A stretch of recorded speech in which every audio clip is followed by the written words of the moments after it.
신자의 마음에 품을 것이라는 제목으로 하나님 말씀 선포하겠습니다. 결혼한 지 30년이 된 30주년을 맞이한 60세 동갑 부부가 있었습니다. 결혼기념일 날 천사가 나타났어요. 그리고 이렇게 말합니다.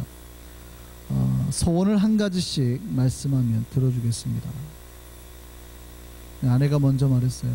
저는 평생 가난해서 세계 일주 한 번도 못했으니까 세계 일주하게 해주세요 라고 말했습니다. 그랬더니 천사가 그 즉시 그 자리에서 항공권하고 여행 경비를 주는 거예요. 남편 차례가 됐습니다. 남편이 아내가 소원을 말하자마자 천사가 이루어지는 걸 딱 보고 이렇게 갑자기 아내의 눈치를 슬슬 살피더니 천사를 한쪽으로 불러요. 이렇게. 그리고 얘기를 합니다. 저쪽으로 가서 저는 이제 30년이나 살아서 늙은 마누라는 지겨워요. 이제부터 나보다 딱 30살만 젊은 여자랑 살았으면 좋겠습니다. 천사가 그동안 두 분이 30년 동안 열심히 살아서 드리는 혜택인데 이 소원을 안 들어줄 수도 없고 이상한 소원을 말씀하시네요. 알겠습니다 하고 들어줬어요. 그리고 그냥 남편이 소원을 들어줬다고 생각하고 그냥 아내를 딱 봤죠. 아내가 그대로인 거예요. 이게 뭐냐고 딱 따지려고 그러는데 갑자기 아내가 자기를 보고 흠칫 놀라는 거예요. 알고 봤더니 자기가 90세 먹은 노인이 되어 있는 거예요. 이 이야기는요, 인간들 안에, 인간의 마음 안에 인간이 무엇을 도대체 품고 사는 존재인가에 대해서 알려주는 이야기입니다. 인간은 나이가 들어도요, 내가 이루지 못한 욕망을, 이것을 품고 사는 존재라는 거예요. 우리가 나이가 먹고 공자는 그랬어요. 불혹이라 그랬거든요. 불혹이 몇 세인 줄 아세요? 불혹이라는 거는 유혹에 흔들리지 아니하는 나이.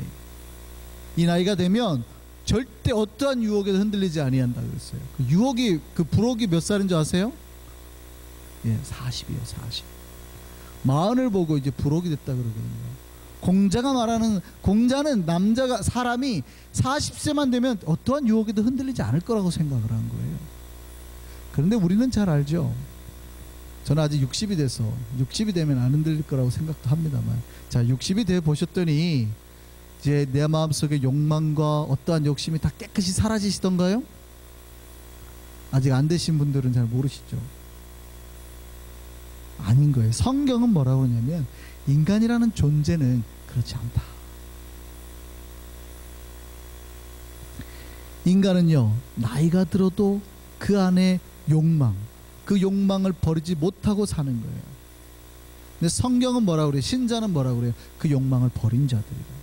욕망을 버리지 못하면 그 욕망의 결과가 반드시 우리 삶에 부정적인 영향을 미치는 거예요.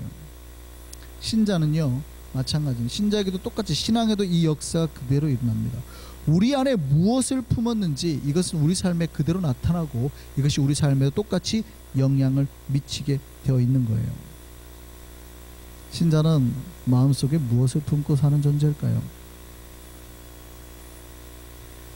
신자는 뭐 하는 사람이냐면 언제나 내 마음속에서 일어나는 여러 가지 변화, 여러 가지 어떤 바뀌는 어떤 그런 거에 아주 민감한 사람이 신자예요.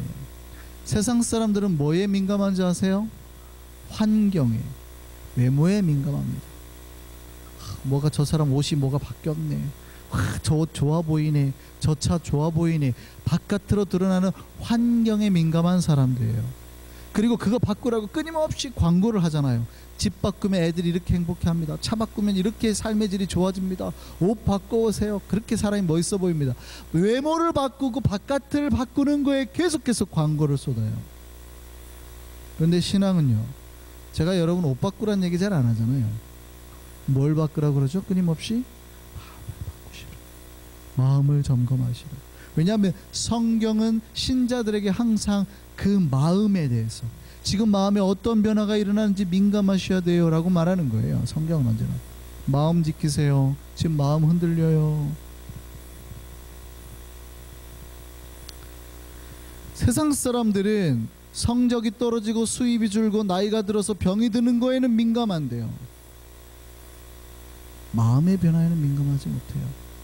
그러나 신자는 비록 나에게 내가 좀 삶에 여러 가지 돈이 줄고 아니면 몸이 좀 아파도 그것보다 어디에 더 마음이 쓰이는 사람이에요? 지금 내 마음이 흔들리는 것에 더 신경이 쓰이는 사람이에요. 이게 더 심각한 건 줄 알거든요.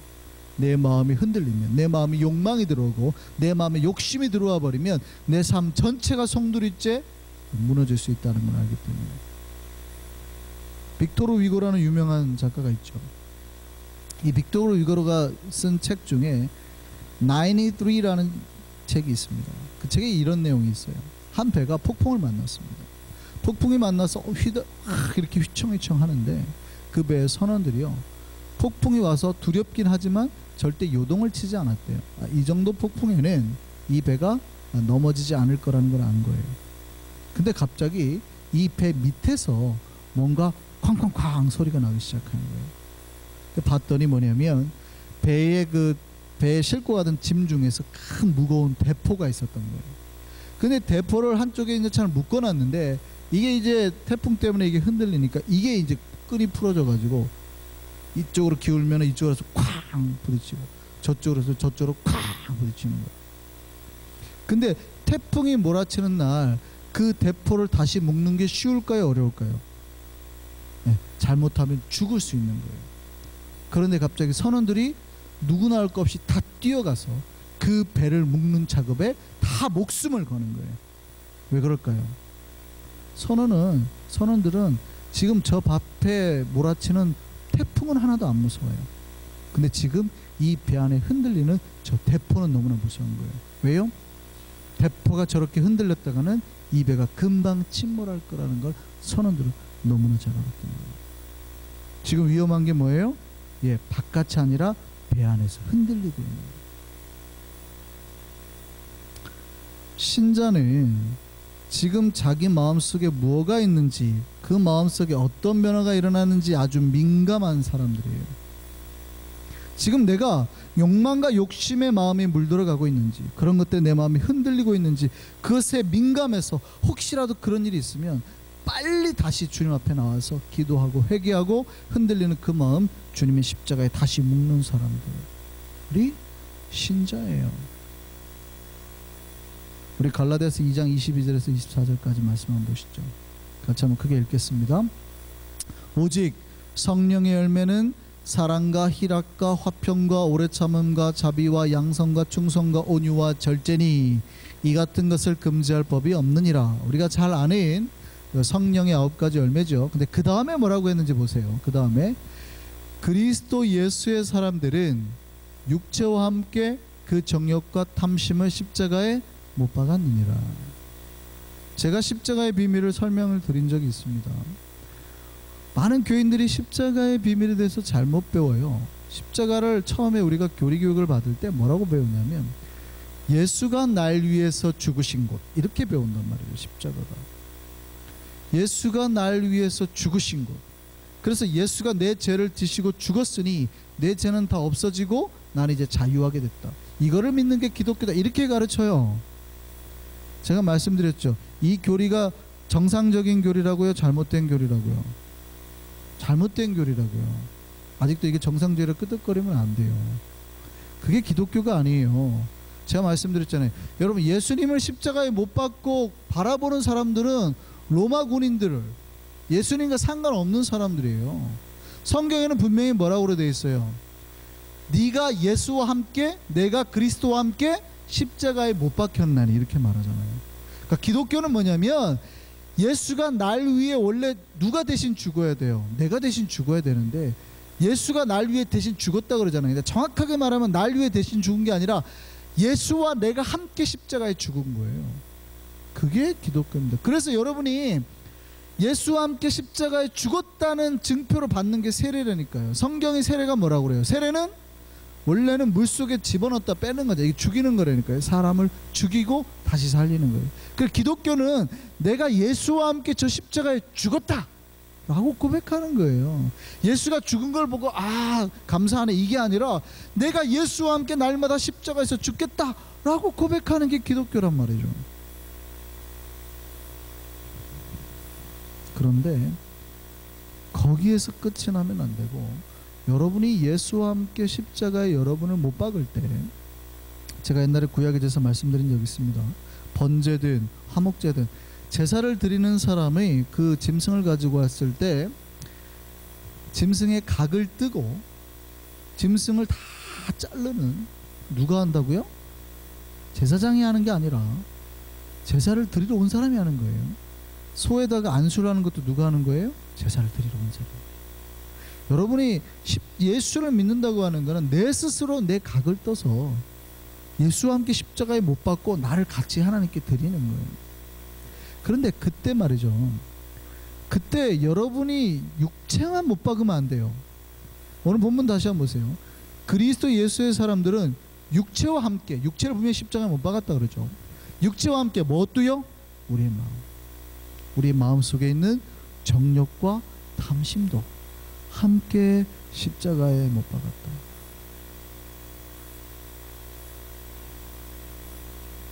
여러분이 십자가에 예수를 믿겠다고, 내가 십자가에 못 박혔다고 고백할 때 뭣도 같이 못 박아야 된대요? 우리의 마음도, 우리 속에 있는 욕심도. 그러니까 여러분이 예수 믿겠다고 할 때 이미 마음 정리를 해야 된다는 말이죠.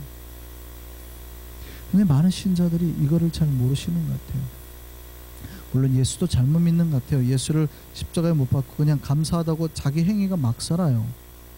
잘못됐죠. 그것도부터가 잘못됐지만, 여러분 예수와 함께 십자가에 죽었다고 했을 때도 뭐를 정리하셔야 되냐면, 여러분 마음도 이미 정리를 하셨어야 돼요. 내 마음속에 일어나는 탐심이나 욕심까지도 이미 우리는 십자가에 못 박았다고 고백하고 세례받고 예수 믿은 거예요.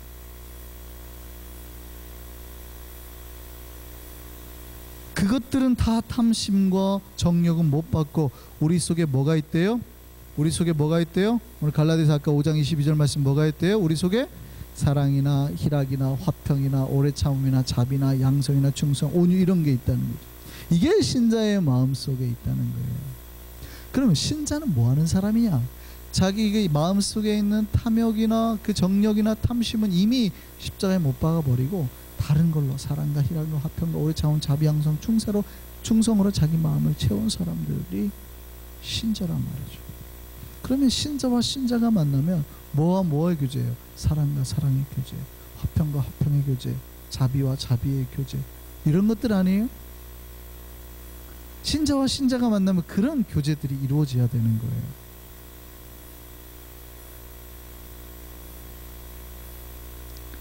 그런데 우리가 마음속에 관리를 못하면, 신자들이 자기 마음, 제가 모두에 말씀드렸듯이 마음 관리를 못하면 뭐가 금방 틈타요? 욕심이나 탐심이 틈타요. 그럴 땐 빨리 어떻게 해야 돼요? 다시 주님 앞에 나와서 십자가에 빨리 그걸 못 박아야 돼요. 풀려진 그거를 다시 묶어야 된다 이 말이에요. 신자는 뭐 하는 사람이라고요? 마음 지키는 사람. 마음 지키는 사람. 그래서 계속해서 우리의 마음을 지켜야 돼요. 우리는 이미 예수 믿은 지 오래되셨죠. 우리는 예수 믿은 지 이미 오래됐습니다.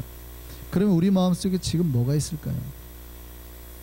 우리 마음속에 진짜 사랑, 희락, 화평, 자비, 양선, 충성, 온유, 절제가 있을까요? 목회를 하다 보면은요, 두 개의 눈을 가지게 됩니다. 사람의 겉을 보는 눈과 사람의 마음을 보는 눈, 두 개를 가지게 돼요.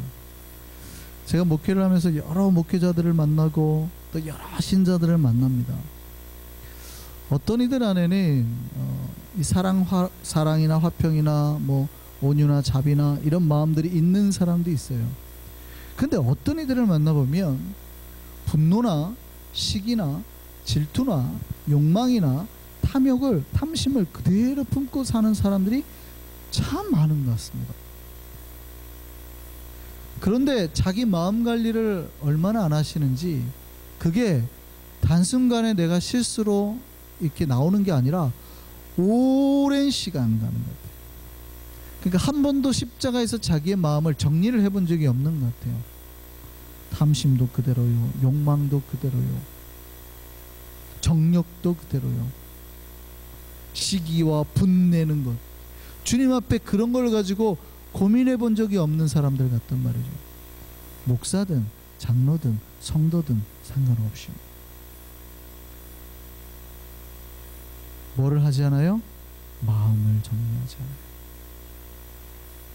그리고 그거를 막 자기 마음속에 든 것들을 막 뿜어내기를 주저하지 않습니다. 신자의 경건훈련이 뭘까요? 신자의 경건훈련. 신자의 경건훈련은 날마다 자기의 마음속에 뭐가 들었는지 점검하는 거예요. 그리고 주님 앞에 사랑과 희락과 화평과 자비, 양선, 충성, 온유, 절제, 이걸로 주님 앞에 날마다 교제하고 주님께 드리는 게 신자예요. 내가 분을 가지고 있으면 분님께 분을 자꾸 보이는 거 아니에요. 내가 탐욕이 있으면 주님 앞에 탐욕으로 자꾸 드리는 거 아니에요. 기도는 내 마음을 드리는 거니까. 그러니까 신자는 그런 거 볼 때마다 깜짝깜짝 놀래야 돼요. 이러면 안 되지. 내가 주님 앞에 내가 사랑으로 드려야지. 그래 하나님이 내 마음속에 있는 사랑을 보시고 내 사랑과 함께 연결이 되는 거 아니에요. 그게 내 기도를 들으시는 거고. 신자는 뭐 해야 된다고요? 그 마음을 정리하셔야 됩니다. 그 여러 열매가 있는데 제가 보기에는 여러 열매 중에서 사실은 진짜 중요한 게 있는데 신자들이 별로 중요하지 않게 인식되는 게 있습니다. 그거를 이제 오늘 본문에서 보려고 하는 거예요. 성 어거스틴이라는 유명한 분이 있으시죠. 성 어거스틴이 어떤 분이 성 어거스틴에게 물었습니다. 기독교에 여러 덕이 있는데 사실은 사랑, 희락, 화평, 자비, 양선, 충성, 온유, 절제 여러 개 있는데 이 덕 중에서 최고의 덕이 뭡니까? 라고 질문했습니다. 그때 어거스틴이 이렇게 대답했습니다. 겸손입니다. 그러면 두 번째 큰 덕은 뭡니까? 라고 다시 질문했습니다. 그때 어거스틴이 또 이렇게 대답했습니다. 겸손입니다. 그러면 세 번째로 기독교의 큰 덕이 뭡니까? 그랬더니 세 번째 역시 겸손입니다. 여러분, 사랑도 중요하고요, 화평, 자비, 다 좋은데 진짜 신자에게 중요한 덕목이 사실은 겸손입니다. 그리고 신자들이 가장 모르는, 잘 이렇게 이게 없어도 별로 두려워하지 아니하는 덕목 중에 하나가 겸손입니다. 기독교에서 제일 유명한 교부는 기독교에서 제일 유명한 신자의 경건의 덕목이 겸손이라고 말을 합니다.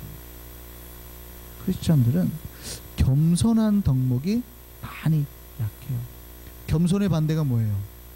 교만이거든요. 하나님이 제일 싫어하는 죄가 뭐예요? 교만.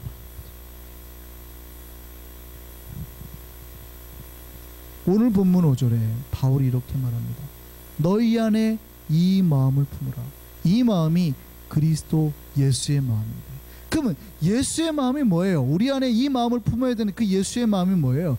그 다음에 이제 6절부터 쭉 말씀하시는 게 그거잖아요. 그는 금온 하나님의 본체시나 하나님과 동등됨을 취할 것이 여기지 아니하시고 사람 자기의 몸을 비워 종의 형체를 가져 사람들 같이 되셨고 사람의 모양 나타나사 자기를 낮추시고 죽기까지 복종하셨으니 그 십자가에 죽으심이라. 이 얘기가 다 뭐예요? 예수는 지극히 높으신 분인데 가장 낮은 자가 되었다는, 이게 예수의 마음이라는 거거든요.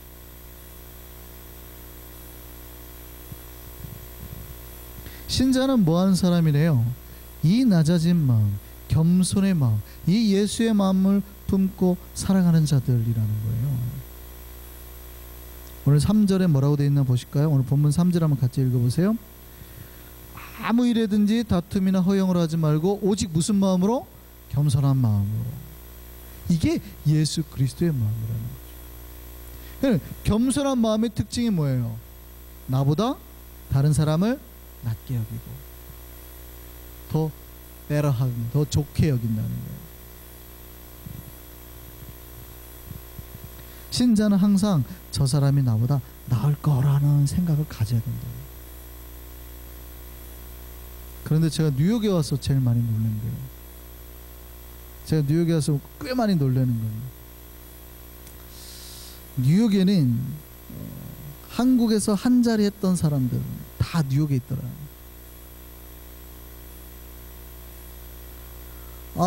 모두 왕년에 얼마나 날리고 다니셨는지요. 물어보면 왕년에 한국에서 날리셨던 분들은 다 뉴욕에 있더라고요.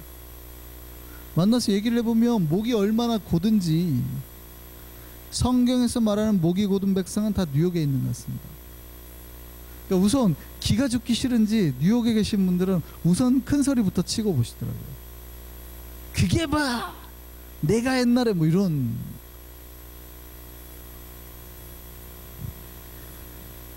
그런 분들이 신자 중에도 많아요. 여러분, 신자의 특징은 교만이 아니에요.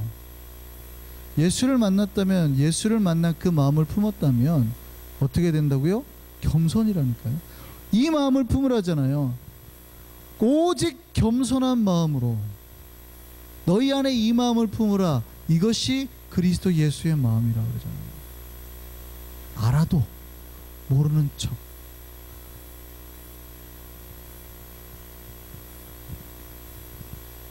그런데요, 교회가 조금 성장하면요, 목사들 목이 진짜 하늘 높은 줄 모르고 올라가는 것 같습니다.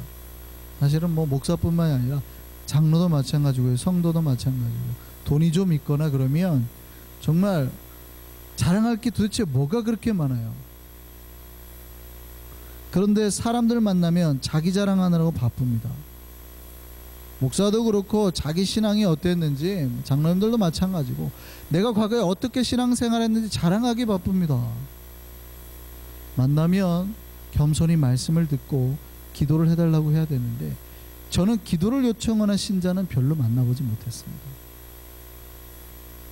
그러니까 내 신앙 자랑하느라 바쁘시더라고요. 목사를 만나면 그렇게 자랑하고 싶은가 봐요. 내가 어떻게 신앙생활했고 어떻게 찬양을 했고 막 내가 막 어떻게 이렇게 자랑하고 싶으신가 봐요. 근데 내용은 다 그거예요. 모두 과거에 그랬다는 거예요. 과거에 내가 목사님 옛날에 어땠는데. 근데 그 얘기는 지금은 안 그런다는 거예요. 그러면 목회자한테 도와달라고 해야 되거든요. 목사님 저를 위해서 기도해 주세요, 이렇게 해야 되는데, 자존심 때문인지 그런 말은 절대 안 합니다. 제가 뉴욕에서 신방하면서 제일 크게 느끼는 게 그겁니다. 놀랍게도 신자들이 절대 기도 부탁을 안 한다는 거예요. 한국은요, 말하면 자존심 상하는 건 반드시 쪽지로 씁니다. 그래서 목사님 꼭 기도해 주세요 하고 살짝 줍니다. 그럼 요거는 부끄러워서 지금 사람들 앞에서 말을 못했구나 하고 제가 되게 성경책에 딱 꼽았고 기도하거든요. 근데요, 뉴욕에서 계시는 분들은 절대 내 집안이 망했다는 얘기나 아들이 사고를 쳤다는 얘기는 절대 안 합니다. 현재 내가 문제가 있어도 절대 안 하고 다 끝나고 얘기하죠. 끝나고 사실은 그때 그런 일이 있었는데, 그 얘기는 뭐냐면 목사님 나 그때 그런 일이 있었는데 뭐다 안 알아줘서 서운했다, 이 얘기하려고.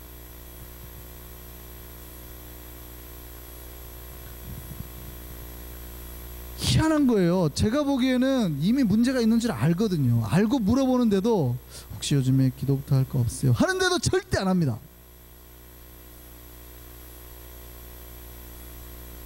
한국은 정반대예요. 아세요 여러분? 목사가 보기엔 별 문제가 아닌데 막 목사님 기도해 주세요. 그냥 기다리시면 될 것 같아요. 이런 그런 말하면 상처받고, 목사님이 뭐 하는 분이에요? 기도하는 거 우리 기도하려고 있는 거지.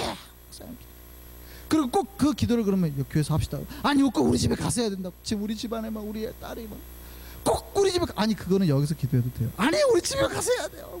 꼭 신방을 와달라고. 예배 끝나고 기도회 끝나고 수요기도회 끝나고 바빠 죽겠는데 피곤해서 빨리 자야 새벽기도 나올 텐데 꼭 기도회 끝나고 집에를 가자는 거예요. 자기 집에서 무릎 꿇고 해야 영험하니까. 한국 교인들은 또 너무 심하죠. 끝나고 가고 그 시간에 예배를 드려야 돼요.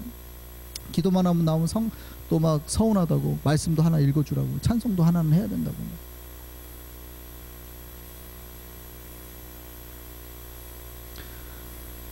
그래가지고 그게 목회가 사실 한국은 그런 걸로 바빠요. 근데 뉴욕에서는 말씀 준비하기는 더할 나위 없이 좋습니다. 신방 오라고도 안 하고 기도 부탁도 안 하고, 제가 간다고 해도 목사님 바쁘니까 다음에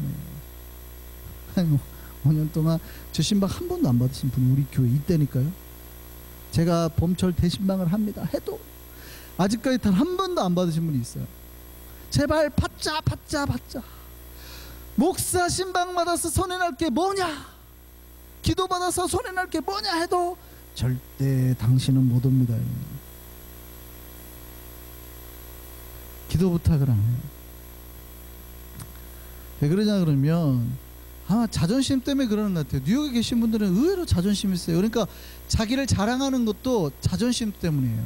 근데 여러분, 그게 열등감입니다.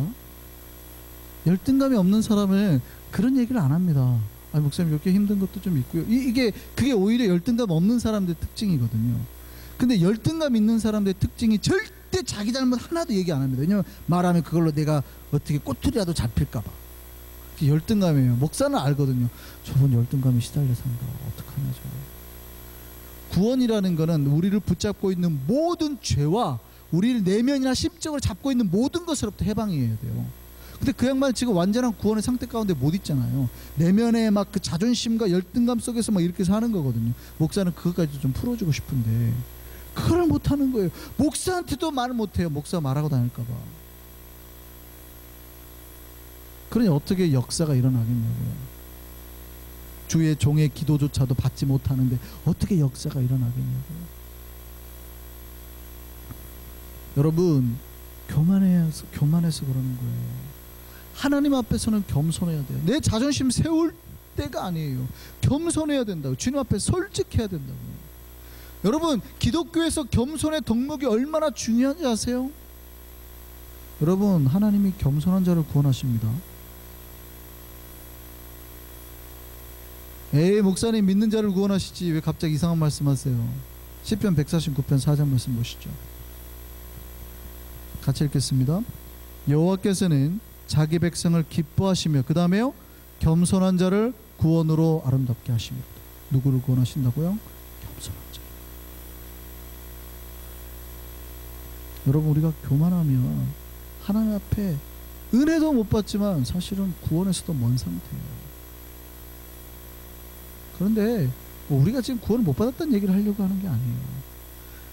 내 마음에 욕망이 끼고 했는데도 마음 관리도 하지 않고, 내 마음에 지금 교만으로 가득 차 있는데 내 마음 관리도 하지 않고, 그 상태로 맨날 주님 앞에 1년, 2년, 3년, 4년, 5년, 6년, 10년 있단 말이에요. 변화도 없고 은혜도 없고.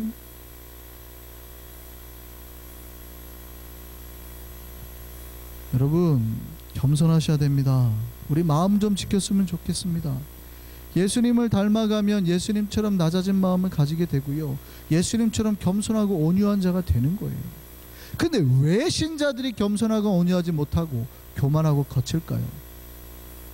헬라어로 온유라는 말을 프라우스라고 합니다. 이 단어는 이런 뜻이 있어요. 잘 훈련되고 길이 잘 들여진 가축. 우리 삶에서 겸손과 온유가 어디서 온다고요? 하나님 앞에 내 스스로를 다스리고 통제하도록 내 삶을 드린 자, 하나님 말씀에 순종하고 그 말씀에 길들여진 자, 그러니까 하나님 말씀의 훈련을 잘 받은 사람이라는 얘기예요. 그 사람이 겸손해질 수 있다. 그래서 성경은 가장 온유한 사람으로 모세를 꼽았죠. 민수기 12장 3절 말씀 볼까요? 이 사람 모세는 온유함이 지면의 모든 사람보다 더하더라. 잘 생각해 보세요.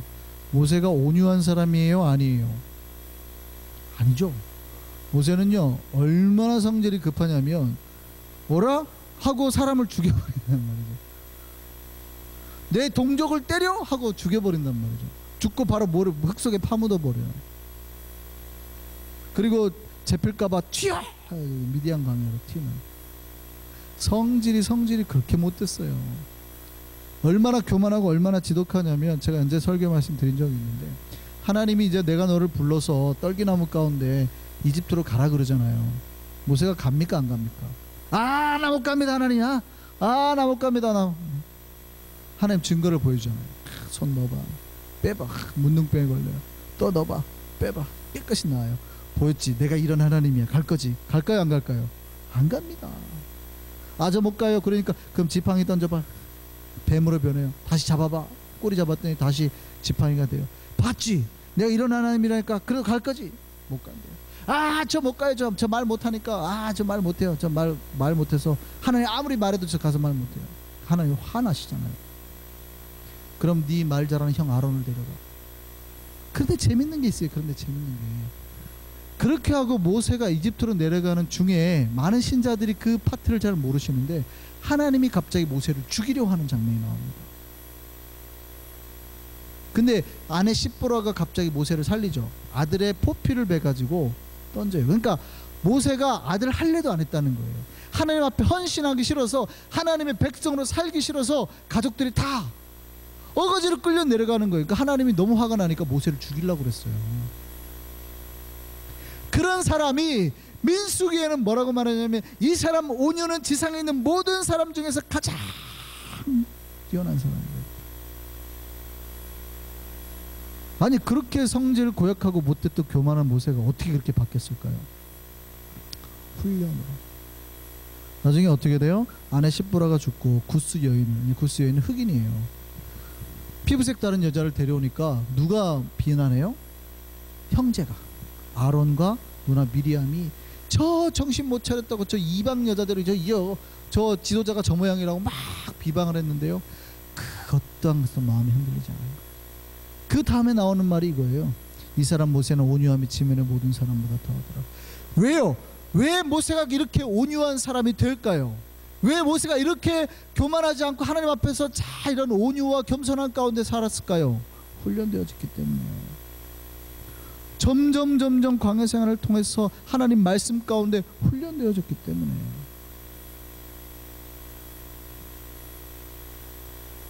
여러분, 우리의 마음에 겸손을 품고 살아야 됩니다.